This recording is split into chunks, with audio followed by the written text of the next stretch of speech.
Yorana, bienvenue dans votre émission Tefenoa et Témoana pour tester vos connaissances sur notre code de l'environnement. Ce cadre juridique protège certaines espèces et certains espaces du Fénois, lutte contre les pollutions et les espèces envahissantes. Nous arrivons au 12e épisode de notre émission Tefenoa et Témoana et nous vous remercions de nous suivre régulièrement sur notre chaîne locale TNTV. Savez-vous que TFTM est un programme réalisé avec le concours de la direction de l'environnement? Toutes les questions que nous vous posons sont entièrement documentées et validées par ce service qui assure la véracité de nos sujets. Mais qu'est-ce que la DIREN? En quelques mots, c'est un service gouvernemental créé en 2003 en remplacement de la délégation à l'environnement. Il est chargé dans une perspective de développement durable d'assurer la préservation et la valorisation des milieux et des ressources naturelles de la Polynésie française. Maintenant que nous avons apporté un peu de lumière pour ceux qui n'avaient pas l'information, il est temps de prendre la température et de vous demander l'avis sur cette émission pilotée par nos équipes. Que pensez-vous de TFTM? C'est plutôt bien, ça peut apprendre des choses à des gens, aux gens qui en savent peu sur le sujet et ouais, ça peut changer des mentalités et faire évoluer les mentalités peut-être. Bien sûr, ça m'a appris énormément de choses, c'est-à-dire que je ne sais rien. C'est déjà ça, je le sais maintenant. Moi je trouve ça fun d'interviewer les gens, c'est très rare. Enfin, je n'en vois pas souvent, surtout sur la presqu'île. Et moi, ça me plaît bien de venir, genre entre groupes d'amis.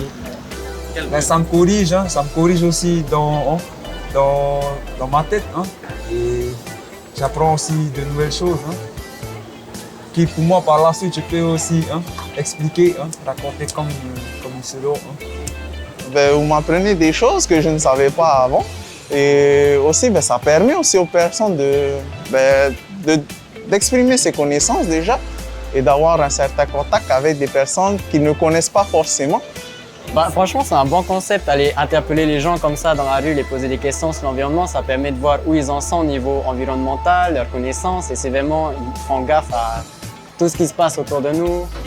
Donc ouais, c'est un bon concept, j'aime bien, il faut continuer comme ça. Merci à tous pour vos avis. Passons aux questions plus techniques. Il existe une amende pour avoir jeté un déchet par terre. Quel est le montant de celle-ci? 16 100, en gros. Je pense que ça doit être dans les alentours des 5 000. Non, j'exagère peut-être. Moi, 80. Plus, 20 000. Je sais pas si c'est entre 10 et 20 000 ou peut-être au-dessus de la barre des 50, mais je dirais plus... Allez, je dirais en dessous de 20 000, 18 000, 19 000. 16 000? Ouais, entre 15 et 20 000. C'est plus que ça. La première chose à savoir est que nous sommes tous responsables de nos déchets. S'il n'y a pas de poubelle à l'endroit où vous vous trouvez, ou si elles sont pleines, vous devez ramener vos déchets chez vous pour les mettre dans les poubelles adéquates.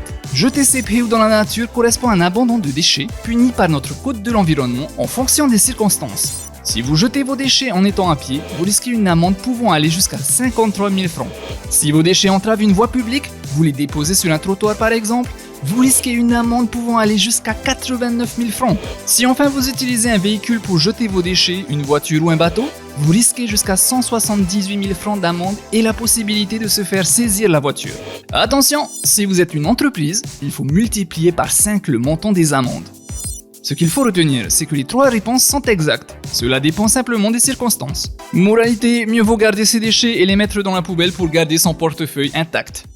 En parlant d'économie, savez-vous combien de litres d'eau par jour représente un robinet qui goutte? 12 litres, 57 litres, 120 litres d'eau par jour.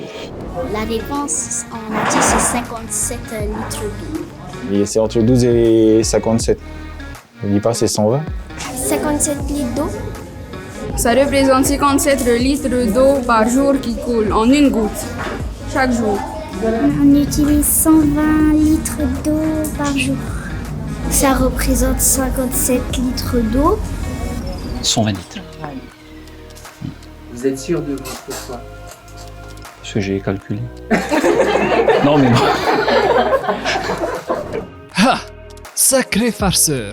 On ne s'en rend pas compte, mais une fuite d'eau, même petite, génère un important gaspillage d'eau. Des études ont ainsi calculé qu'un robinet qui goutte peut représenter jusqu'à 120 litres d'eau par jour.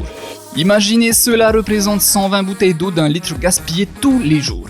Il est donc important de faire réparer ces fuites d'eau pour ne pas gaspiller une ressource précieuse et surtout pour limiter le montant de votre facture. Ce qu'il faut retenir, c'est qu'un robinet qui goutte représente un gaspillage de 120 litres d'eau par jour en moyenne. Et voilà, TFTM est maintenant terminé. Maruru à tous avoir participé à notre quiz. Vous pourrez retrouver notre émission sur le replay de TNTV et sur les réseaux de la direction de l'environnement. Par la même occasion, j'en profite pour vous informer qu'il est possible de signaler des atteintes à l'environnement, un animal inscrit parmi les espèces protégées en détresse ou une espèce envahissante sur la page Facebook de la DIREN, aidant à protéger notre Fénois avec ses actions.